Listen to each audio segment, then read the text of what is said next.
Sementara Pak Jokowi bilang saya tak perlu klarifikasi ijazah karena sudah dijelaskan UGM.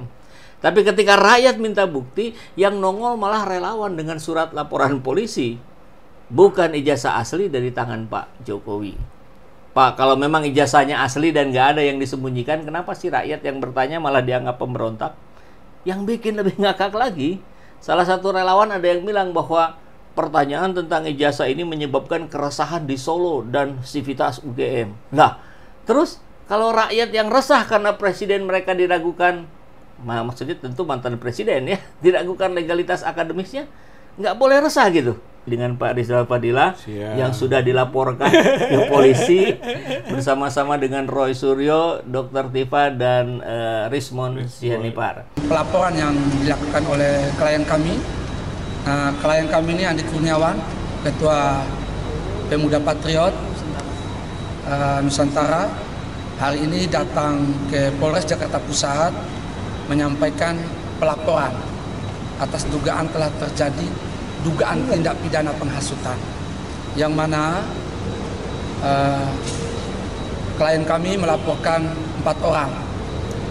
Nah, di mana kejadiannya setidak-tidaknya terjadi di Jakarta Pusat.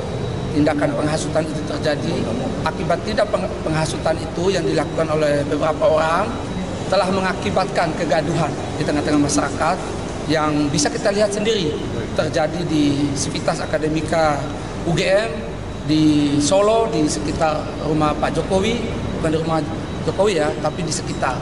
Seperti itu ya. Bang, boleh dijelaskan siapa terlapornya dan pasal apa, Bang? Ya, yang dilaporkan itu inisial RS, terus RSN, terus RF, 1 perempuan, TT. Nah, mungkin inisial ini teman-teman sudah familiar lah mengetahui inisial ini. Nah, karena ini terkait penghasutan ya di muka umum, ya terjadi penghasutan, ya itu kami duga telah terjadi ya perbuatan pidana ya, telah melanggar ketentuan pasal 160 KUHP. Nah, ini untuk sementara, nanti silakan teman-teman kepolisian melakukan serangkaian penyelidikan dan penyidikan. Bang, dari 4 yang dilaporkan itu di antaranya ada yang bekas pejabat negara nggak, Bang? Ada dokter, ada pejabat negara ya, ada yang mengaku aktivis, ada mengaku ahli. Nah, ya kita uji di sini keahliannya. Ya, cukup baik Pak Rizal. Jadi langsung saja nih pertanyaan pertamanya. Bagaimana perasaan Pak Rizal ketika melihat tayangan barusan, Pak? Ya, kalau soal langkah hukum itu tidak terlalu bermasalah ya sebetulnya, karena saya juga sudah biasa lah berada di lapangan hukum kan gitu. Di ruang-ruang seperti itu gitu ya. Cuman yang jadi masalah itu yang tadinya kita tunggu adalah rangkaian dari Pak Jokowi, ya kan, mulai kuasa hukum pertama lawyer di Solo yang sudah menyebut gitu kan akan mengambil langkah hukum. Kemudian juga berikutnya Pak Jokowi sendiri datang menemui lawyer di rumah makan apa itu 1000 Rasa di Menteng gitu kan. Nah, kemudian di situ juga dikemukakan konferensi pers kan akan mengadukan 4 nama. Betul. Gitu ya. Jadi sehingga kita menduga ya Pak Jokowi nih yang akan melakukan pelaporan. Ya kita senang-senang saja kan gitu. Hayulah kita adu bukti gitu kan, adu argumen hukum dan sebagainya ya. Tapi Pak Jokowi berani dan fair kan gitu untuk melaporkan. Tadinya tiba-tiba kan muncul dari ormas nih relawan gitu kan, Pemuda Patriot Nusantara gitu kan melaporkan. Ya kita lihat kok Pak Jokowi pakai tangan lagi gitu ya, sehingga sikap gentle-nya itu ya merosot lagi gitu. Karena kan mungkin lagi kepatikan Pak, kan belum berangkat belum sebenarnya, berangkat gitu ya ya. kan belum berangkat kalau saya lihat mah, karena Vatikano hari Sabtu pemakamannya gitu ya. Atau kalau berangkat dipercepat dalam rangka kan menghindari. Tapi apapun namanya ini sesuatu yang mendadak lah kita lihat gitu ya. Tapi apapun itu toh sudah sesuai dengan awalan sinyal 4 akan dilaporkan kan gitu ya. Kita tentu saja siap-siap gitu ya, dan dengerin gitu apa sih gitu kan. Ternyata kok penghasutan gitu kan, pasal 160 ya, kita juga paham gitu ya tentang rumusan deliknya gitu, dan unsur-unsur apa saja yang dipenuhi gitu ya. Tinggal nanti kita adu saja gitu ya. Itu dari sisi itu gitu ya. Tapi jangan lupa bahwa TPUA juga sedang mengadukan juga kan ke Bareskrim. Itu malah jauh-jauh hari. Malah itu lebih awal gitu kan, 9 Desember 2024 gitu. Kalau misalnya ini jalan sementara yang kita tidak jalan, itu dipertanyakan asas keadilan hukum gitu, penegakan hukum yang bagaimana gitu kok. Kalau yang satu jalan, yang satu tidak, gitu kan, itu persoalan serius di negeri ini. Sebetulnya yang sedang kita luruskan ini adalah soal asas penegakan hukum yang adil. Itu sebetulnya gitu. Apa Pak Rizal nggak khawatir ini mengulang kejadian Gus Nur dan Bambang Tri yang sedang melaporkan kemudian kena duluan malah? Ya itu serba mungkin lah gitu ya. Makanya ini juga tantangan bagi pemerintahan yang baru. Gitu kan. Itu kan cerita tentang pemerintahan lama.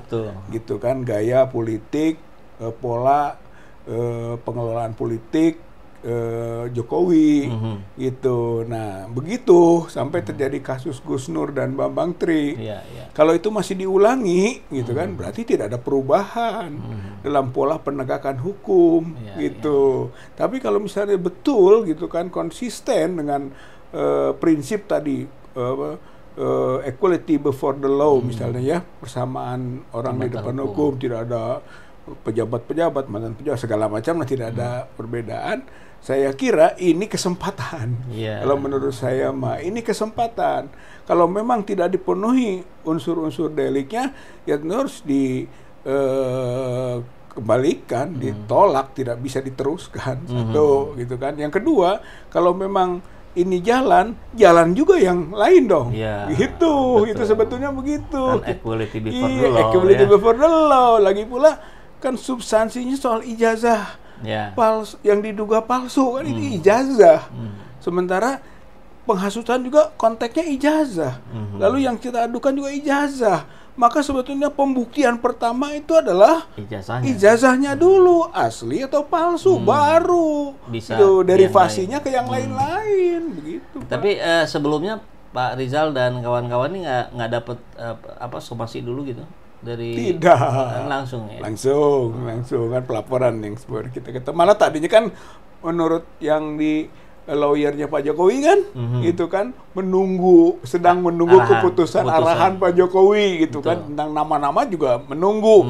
Tiba-tiba ini mah tidak menunggu kan, langsung saja. Cuman kalau menurut Pak Rizal sebagai praktisi hukum, bagaimana ini kategori penghasutan terhadap yang dituduhkan ini pasal kalau fair ini ya, dan kita berharap penegak hukum fair gitu ya, itu tidak akan terpenuhi delik ini, karena yang namanya penghasutan itu adalah ujaran kita, baik itu melalui lisan tulisan gitu kan, yang bersifat menghasut untuk satu perbuatan pidana. Menghasut untuk perbuatan pidana. Maksudnya misalnya hey bakar yuk gitu kan, hey rusak yuk gitu kan, perusakan, pembakaran, hey curi itu pidana, itu baru menghasut gitu. Jadi yang disebut menghasut itu kalau sesuatu yang diarahkannya, yang digerakkannya perbuatan pidana. Sementara kita ini nggak ada. Baik, saya kira keempat kita tidak ada satupun yang menggerakkan supaya melakukan perbuatan pidana, nggak ada. Bahkan hanya atau mungkin yang dituduhkannya fitnah.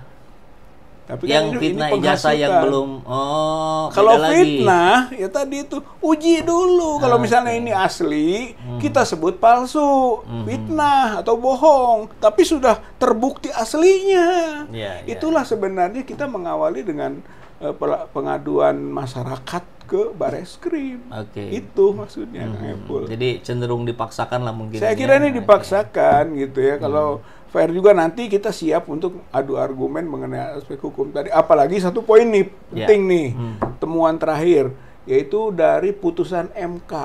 Putusan MK nomor 7 PUU 7 2009.